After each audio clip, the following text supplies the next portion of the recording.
Abordaremos en este espacio valoración de inmuebles. Como primera pregunta, ¿qué es un lote? La parcela, el terreno, el predio. Bueno, existen diversas acepciones de cómo designar a la porción de tierra, la que ciertamente representa en el estado dominial al inmueble. Es fundamental la identificación del aspecto jurídico porque nos va a decir desde dónde hasta dónde llega este dominio representado en un lote de terreno, o sea, el inmueble, aquel que por su naturaleza permanece allí estático.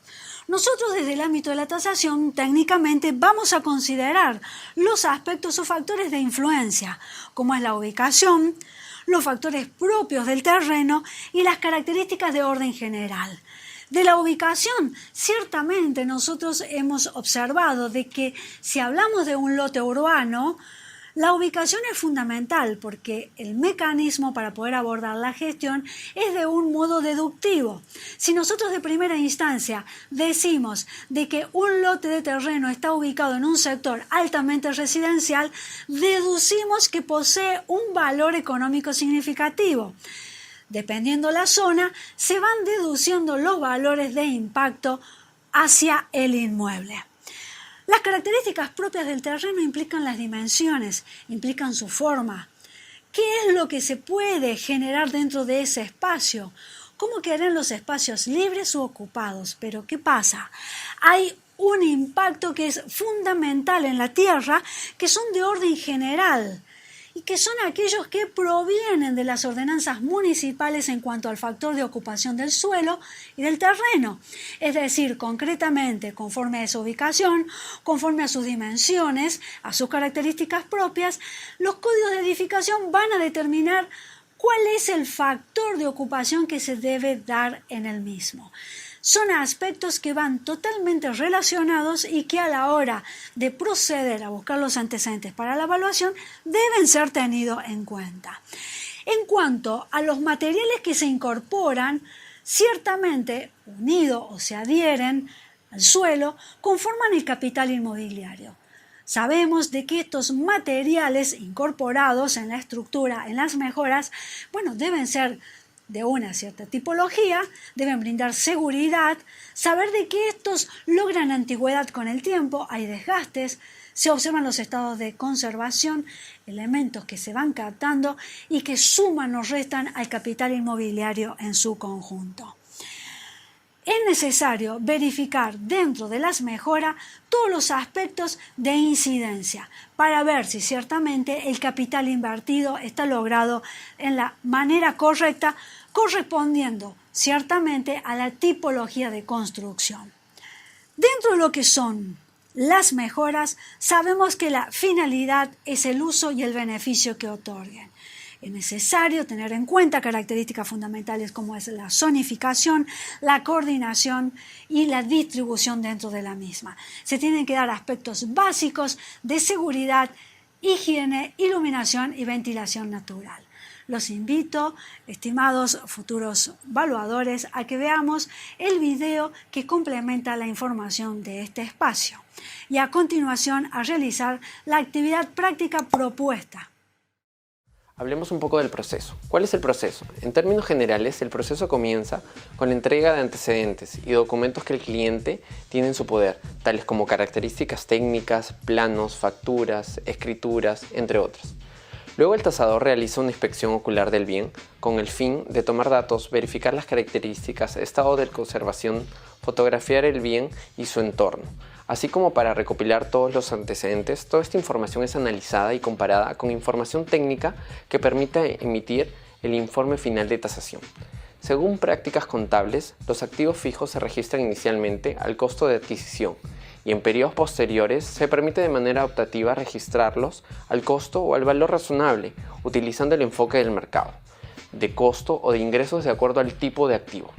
Adicionalmente, los bienes del activo fijo, para efectos de determinación de la vida útil y correspondiente depreciación, deben ser controlados por cada componente significativo que tenga el bien. A eso es a lo que le llamamos la componentización. Por tanto, para realizar este ajuste será necesario que la empresa cuente con un informe de tasación.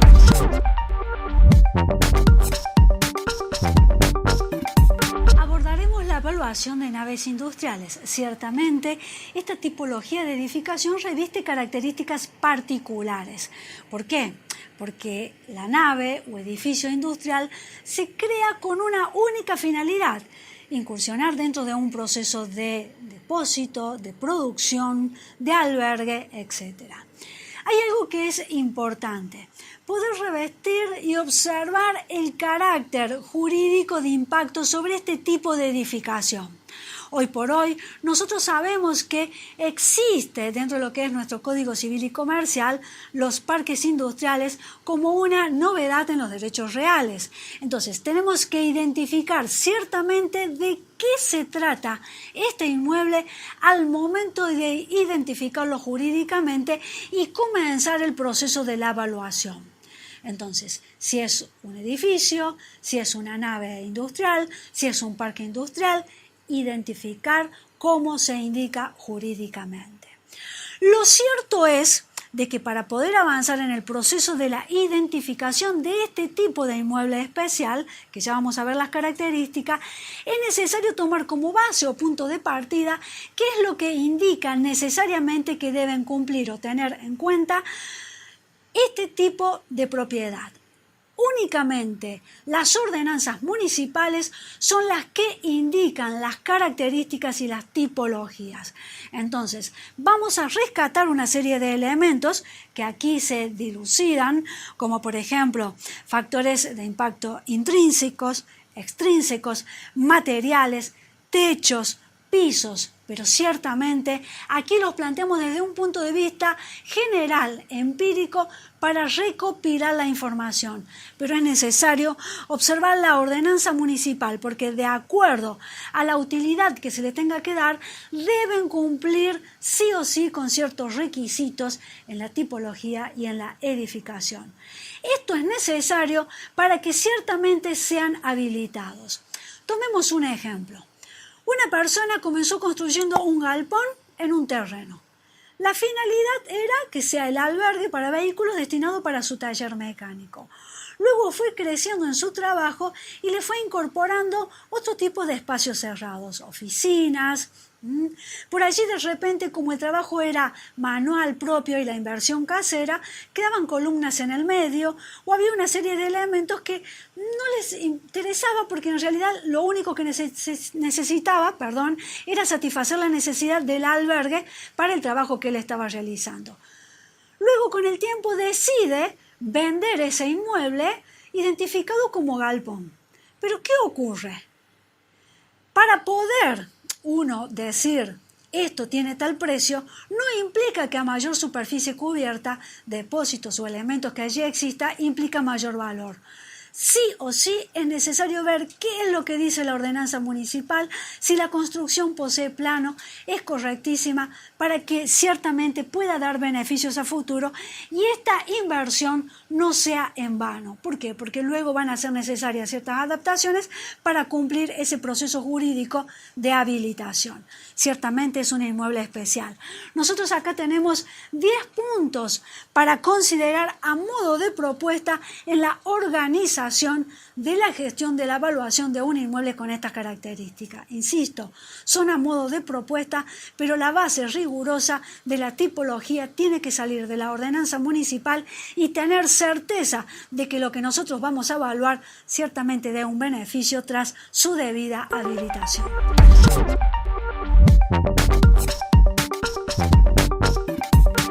Abordaremos en este espacio valoración de fracciones rurales.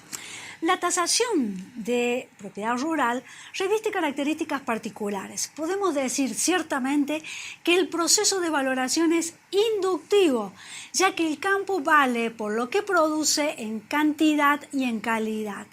Nosotros podemos tener un campo ubicado en una región departamental de alta productividad, pero resulta que el campo que nosotros tenemos que tasar sufre anegamientos por inundaciones, sufre anegamientos porque aumentaron las napas y cubrieron la superficie de producción. Entonces, fíjense el detalle, el sector en donde está ubicado es altamente positivo y de gran rentabilidad para el resto de los campos, pero el campo que yo debo tasar presenta ciertos inconvenientes. Es de allí en donde se ratifica que el campo vale por lo que produce y la metodología se caracteriza por ser inductiva. Solo la propiedad rural induce su propio valor. Entonces, hay una serie de factores que se deben considerar. Dentro de los ejes generales están los geopolíticos, los socioculturales y económicos y los técnicos agropecuarios. Hay un impacto permanente. Si bien para poder tomar como base o punto de partida la ubicación es esencial, sí, es un elemento fundamental, pero no dejemos de lado de analizar ciertamente los aspectos intrínsecos propios del campo, porque de allí se pueden generar aspectos que son positivos o negativos al momento de la evaluación. Si nosotros consideramos intrínsecamente, porque dijimos que es un mecanismo inductivo, nos va a interesar cómo se presenta la tierra rural, cuáles son sus dimensiones, si ciertamente la porción destinada a la producción cumple con la unidad agroeconómica prevista para la región o el sector, si la productividad es acorde a las circunstancias. ¿Por qué? Porque son sus características fundamentales. Si nosotros analizamos ese aspecto extrínseco de impacto, es tratar de ver ciertamente las distancias a los pueblos, a las zonas urbanizadas, las vías de comunicación, sobre todo los caminos para poder efectuar el despliegue de lo que allí se produce, si ciertamente siempre se van a encontrar a disposición o va a haber alguna circunstancia en donde los mismos se encuentran anegados y obviamente impiden que circule tranquilamente la producción para ir a los lugares opuestos de comercialización. La tasación rural reviste aspectos particulares, porque la única finalidad de un campo es para producir. No podemos negar de que existen por allí predios rurales que poseen otro tipo de explotación, ya sea que por cuestiones de SNOP se genera algún turismo rural o algo por el estilo y por ende el beneficio no sea de la propia producción de la tierra. Allí ya hay otro tipo de características que se deben considerar al momento de tasar, pero es importante tomar como punto de partida que la propiedad rural tiene un único propósito, que es el de producir. La producción se va a deber a la tierra. Por eso es necesario que nosotros nos comprometamos en conocer el perfil edáfico de la misma, cómo se presentan los horizontes y sobre todo el horizonte A, que representa la capa arable, para poder ver el grado de magnitud. No somos técnicos, no somos ingenieros agrimensores, pero sí vamos a necesitar tener en claro la información de un estudio de suelo. El INTA es un organismo oficial que provee la información al instante y es necesario contar con información técnica particular de los ingenieros especialistas en el área, como así también de las entidades oficiales, para poder ciertamente dar una información precisa sobre este tipo de bien. Se incorporan mejoras que están adecuadas a la productividad del campo. Estos equipos inherentes para la producción son necesarios y hacen a lo que se denomina el capital fundiario. ¿Por qué? Porque a través de los elementos que se incorporan, el profesional va a poder saber concretamente con qué tipo de metodología arribará al precio de ese campo, ya sea por una metodología indirecta, por la rentabilidad que produce, o discriminando el capital fundiario.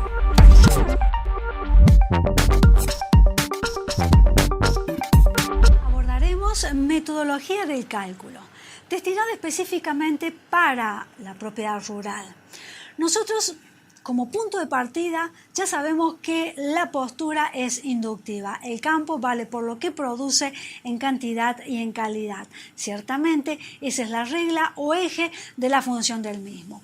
No obstante, dentro de la metodología propuesta para los cálculos, tenemos dos caminos para seguir. Uno que son los métodos comparativos sumarios y otro que son los métodos racionales y analíticos.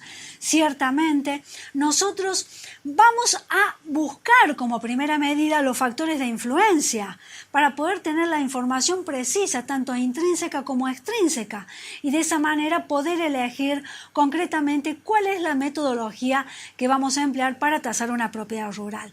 Estas son propuestas simplemente. Si nosotros comenzamos con un análisis comparativo y sumario, implica ciertamente poder identificar el capital fundiario. ¿Qué es lo que compone la tierra? ¿Cuáles son sus características? ¿Cuáles son las mejoras incorporadas? ¿Cuáles son los equipos inherentes a la producción? Será necesario también poder discriminar si se va a abordar la evaluación a tranquera cerrada. ¿Qué implica esto? Si es la tierra con las mejoras, equipos inherentes y la propia producción. O simplemente, si nos va a pedir un propietario, la evaluación para las tierras y las mejoras incorporadas. Discriminar es oportuno para poder saber cuál va a ser el proceso de evaluación oportuno. Dentro de la presentación de las evaluaciones, tenemos algún camino que puede ser el analítico, ciertamente, porque si nosotros decimos que va a ser inductivo y vale por la rentabilidad, entonces el método comparativo indirecto va a ser el oportuno. Tengan presente que hay porciones de tierra en donde prácticamente el capital fundiario no existe. No hay casco de estancia, no hay galpones, no hay equipos inherentes y muchas veces ni siquiera hay alambrados perimetrales. ¿Por qué? Porque la tierra ha sido destinada únicamente para cultivos. Entonces, lo único que hace su propietario es contratar al momento de levantar la cosecha el equipo inherente. Entonces, la tierra ciertamente vale por la rentabilidad que produce, sin interesar qué es lo que compone ese capital fundiario. Y es allí en donde se aplica ciertamente los métodos analíticos o los cálculos pertinentes para decir produce tanto, vale tanto la tierra. Ciertamente las cotizaciones del valor de la hectárea van a ser un índice indiscutible de la zona o el sector, porque ciertamente se conoce por la zona, la tierra y el campo propiamente dicho. Nosotros podemos contar con una propuesta, con un camino a seguir para poder generar el informe de evaluación. Puede haber una serie de puntos que se van ciertamente indicando. No nos olvidemos que siempre son 3 los aspectos de influencia. El jurídico, poder identificar concretamente la propiedad rural, porque de eso se trata, de un inmueble de tierra con un ordenamiento legal. De un aspecto económico, conocer ciertamente la productividad y cómo son en cantidad y en calidad, cómo se analiza en la zona el impacto de este tipo de propiedad en comparación de otros con el sector, y uno técnico que asiste a informar concretamente sobre la tierra, su perfil edáfico y cómo ésta evoluciona, se conserva y se preserva para futuras producciones. Entonces, aspectos indiscutibles que nos van a ayudar a organizar y discriminar cada uno de los puntos que integraremos en la evaluación rural.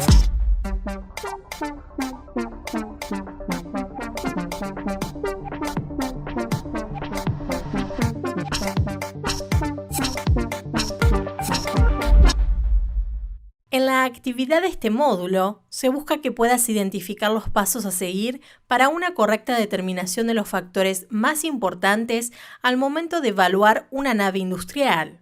Se te presentará un caso hipotético donde el señor Jonás del Moro posee una nave industrial y pretende venderla mediante distintas inmobiliarias. Él ya ha invertido mucho dinero en este inmueble para mantener su estado y conservación, pero en virtud de la diferencia en valores arrojados por cada una de las inmobiliarias, ya no sabe qué hacer. Ahora toma nota. Te dejamos una serie de preguntas para que te hagas y te ayuden a resolver la actividad. 1. Para una correcta tasación, ¿qué factores consideras que se deben tener en cuenta? 2. ¿Qué se debe indicar dentro de los denominados materiales? 3. Dentro del marco regulatorio provincial Ordenanza 8133, ¿cuál es el impacto del patrón asignado según el lugar? 4. ¿Es útil tomar el método del ingeniero Dante Guerrero para la descripción y superficie del terreno? 5. Con respecto al análisis de mercado del bien, ¿qué elementos se deben tener en cuenta? Para resolver correctamente la actividad, es importante que se especifique la siguiente información. Número 1. Se deben tener en cuenta tanto los factores intrínsecos como techos, pisos, paredes, iluminación, luz natural, ventilación natural o forzada, oficinas, baños, vestuarios, portones de ingreso, columnas, altura, local comercial, aislaciones térmicas o sonoras, servicios, ancho, largo, playa de maniobras, cantidad de portones, entre otros. Y los factores extrínsecos, que son aquellos elementos que afectan el valor del inmueble sin ser propios a su estructura o interior, como su ubicación, la cercanía a centros poblados, el acceso a los medios de transporte, clima de la zona, densidad de población, etc. Número 2. Se deben detallar todos los materiales de construcción que se utilizaron, su vida hábil estimativa, la calidad y el valor de mercado. Número 3. Conforme al patrón en que se encuentre la zona, podrá tener un edificio industrial con mayor o menor posibilidad de ocupación de su superficie total. Para su determinación, es útil tomar como método el proporcionado por Dante Guerrero para comparar precios de la zona de terrenos de reducida superficie, 300 metros cuadrados, con los industriales de grandes dimensiones como 500 metros cuadrados o más. Número 4. El análisis de mercado incluyendo la oferta, la demanda, las expectativas, asignación de antecedentes y los parámetros de homogeneización. Finalmente, es importante destacar y tener en cuenta las posibles naves industriales que pueden ser objeto de una tasación, es decir, todas aquellas destinadas al desarrollo de una actividad industrial que sea polivalente. Entre ellas, nave industrial de una sola planta entre medianeras, nave industrial de planta baja y altillos o entrepisos, entre medianeras, nave industrial con oficinas entre medianeras, nave industrial de una sola planta aislada, nave industrial en planta baja y altillos, nave industrial con oficinas aisladas.